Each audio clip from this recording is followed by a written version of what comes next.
The Oscars will be streaming in 2029. You heard right. The Oscars are leaving broadcast TV.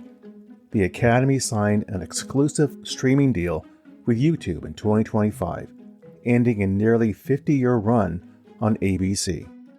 Today we're going to explain why the Academy made such a move, how YouTube has quietly become the biggest force in television viewing, and whether this gamble can reverse years of declining Oscar ratings. Welcome to That's Life, I swear. This podcast is about life's happenings in this world that conjure up such words as intriguing, frightening, life-changing, inspiring, and more. I'm Rick Barron, your host. That said, here's the rest of this story. So Hollywood takes a giant leap into the digital age. YouTube is the world's biggest digital campfire, a place where billions of people gather to tell stories, show off talents, teach strangers, argue passionately, fall down laughing, and occasionally change the world. To me, YouTube is a global curiosity gathering where everyone holds a different human obsession, from how to fix a leaky faucet to why cats insist on sitting on keyboards. So that said, I was rather stunned when hearing the news of a business decision that would have seemed unthinkable just a decade ago. And what was that business decision? It was that the Academy of Motion Pictures Arts and Sciences announcing in December of 2025 that it will abandon traditional broadcast television entirely and partner exclusively with YouTube to stream the Academy Awards ceremony beginning in the year 2029. This 5-year arrangement extending through 2033 represents far more than a simple change of venue.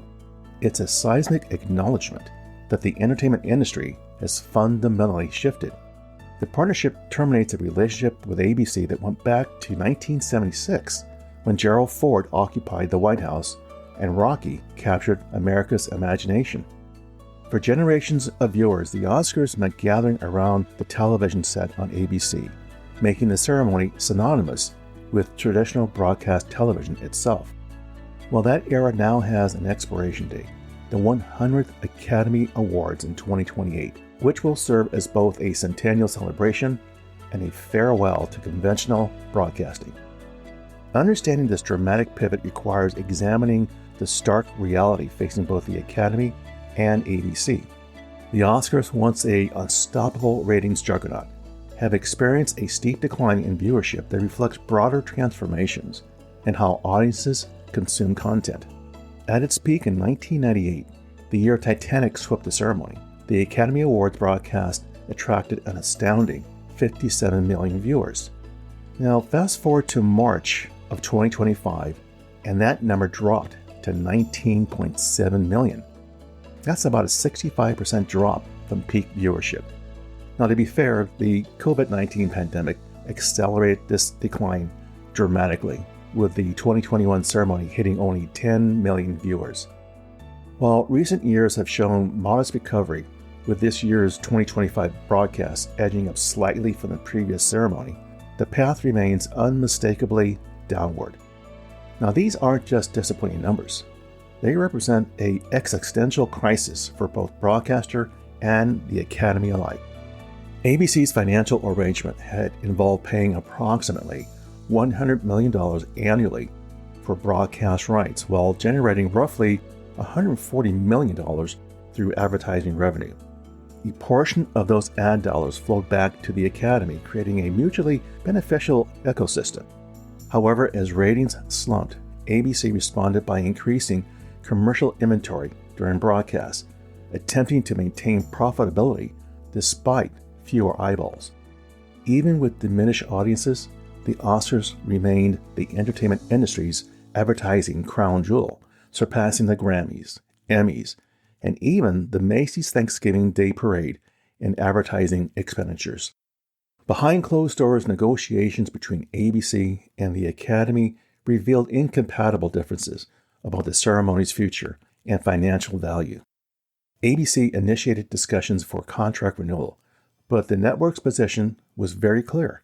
Declining viewership justified either maintaining current payment levels or potentially reducing them.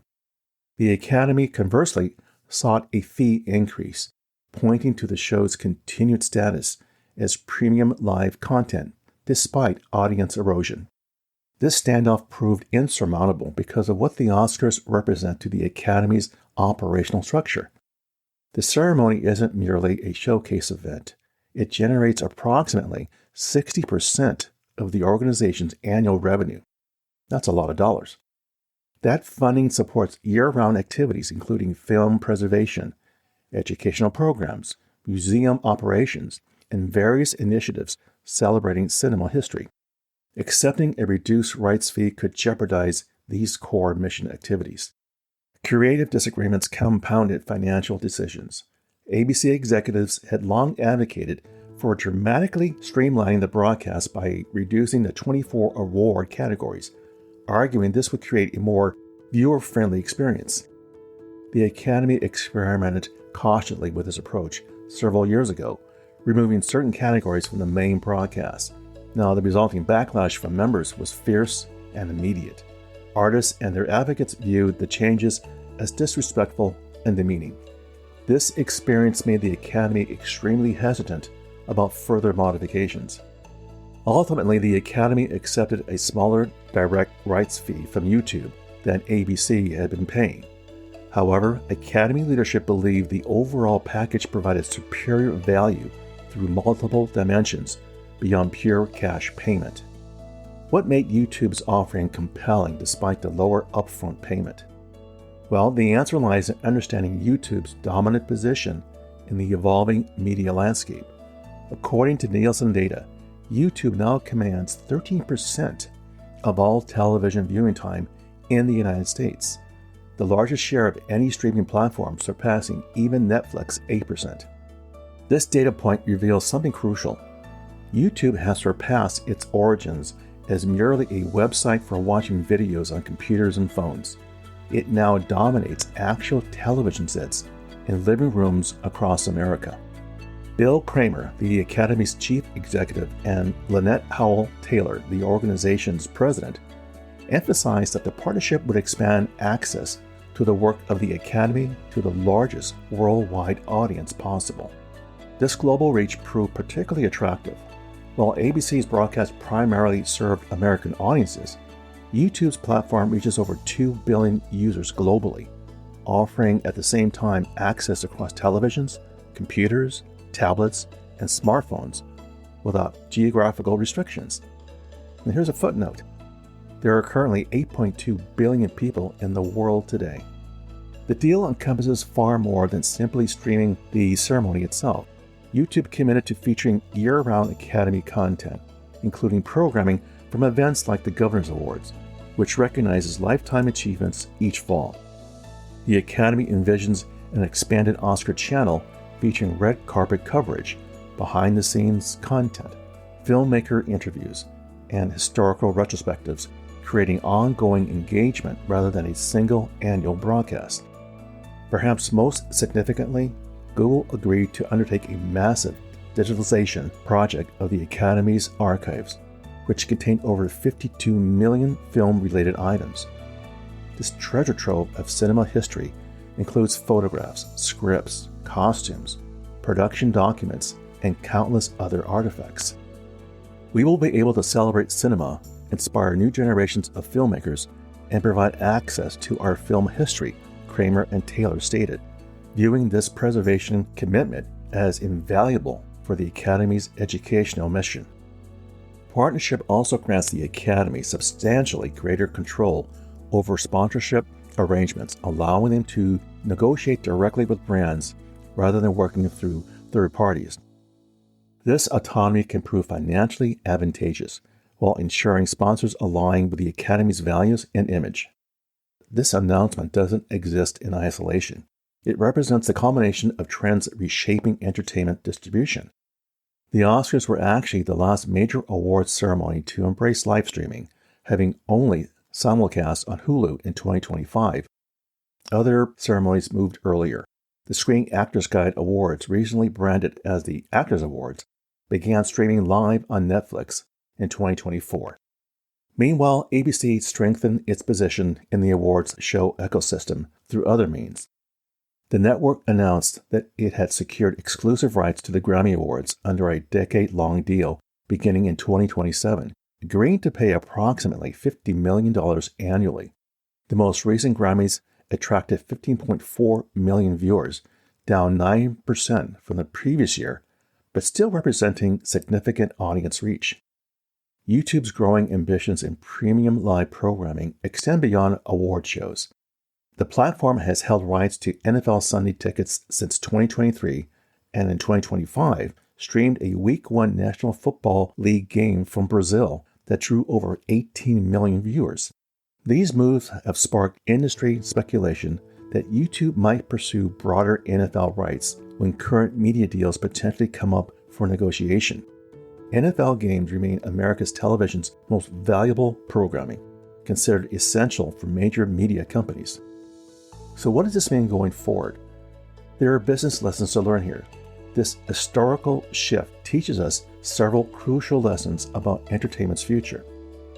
First, audience behavior has fundamentally changed. It's not going backwards. Viewers, particularly younger demographics, have abandoned appointment television in favor of on-demand streaming and mobile viewing. Traditional broadcast networks can no longer assume that their legacy advantages guarantee continued dominance. Second, global reach increasingly trumps domestic audience concentration. ABC could deliver millions of American viewers, but YouTube offers billions of potential viewers worldwide, reflecting how entertainment has become truly borderless in the digital age. Third, value now extends beyond simple rights fees. The YouTube deal encompasses content creation, archive preservation, technological infrastructure, and year-round engagement opportunities, a very holistic partnership rather than a transactional broadcast arrangement. Fourth, even the most traditional bound institutions must adapt or risk irrelevance. The Academy, Hollywood's most conservative organization, chose radical change over gradual decline. This decision signals to the entire entertainment industry that no legacy partnership is sacred when audience needs evolve. And finally, we're witnessing the complete redefinition of what constitutes television. YouTube streams are watched on television sets, but they're not television in any traditional sense. The lines between platforms have blurred beyond recognition, and the Oscars migration merely acknowledges what viewers already knew. The future isn't about where you watch, it's about how conveniently and accessibility you can watch. As Neil Mahan, YouTube's CEO, noted, the partnership aims to inspire a new generation of creativity and film lovers while staying true to the Oscars story legacy. Whether this ambitious goal succeeds remains to be seen when the curtain rises on the 101st Academy Awards in 2029, marking not just another ceremony, but the beginning of entertainments. Now, what can we learn from this story? What's the takeaway? Younger audiences don't tune in. They stream. The shift reflects a broader truth. Younger viewers don't organize their lives around appointment TV. They expect content to live on platforms they already use, on devices they already own.